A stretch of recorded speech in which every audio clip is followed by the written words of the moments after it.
అది తీసుకెళ్లి ట్యాప్ కింద నల్ల కింద పెట్టి నల్ల ఓపెన్ చేస్తే అందులో వాటర్ పడి ఏమైతుంది, అందులో ఉన్న మట్టంతా పోయి అది క్లీన్ అవుతుంది. సో మనకు దేవుడు ఈ 40 రోజులు ఎందుకు ఇచ్చిందంటే మనలో ఉన్నటువంటి ఆ పాపాన్ని కడుక్కోవడానికి ఆయన ఇచ్చిన మరొక అవకాశం అన్నమాట. అయితే మనము ఈ ఇప్పటి వరకు ఇది 3వ మాట, మనం 2 మాటలు ధ్యానించుకున్నాం కదా. మొదటి దాంట్లో మనకు ఏం కనిపిస్తుంది అంటే ఆయన ఏం చేస్తున్నాడు, క్షమిస్తున్నాడు.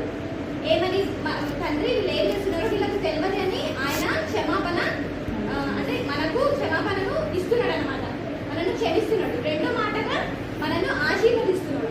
ప్రతి ఒక్కరికి ఆశీర్వాదాలు అంటే ఇష్టమే కదా. మనం నార్మల్గా దేవుణ్ణి ఆరాధించేటప్పుడు ఫస్ట్ కళ్ళు మూసుకొని మనకి ఏం కావాలో మనం కోరుకుంటాం. ఖచ్చితంగా ప్రతి ఒక్కరికి ఆశీర్వాదాలు ముఖ్యం కాబట్టి. అయితే 3వ మాటకు వచ్చేసరికి ఏంటి అని అంటే ఆజ్ఞ.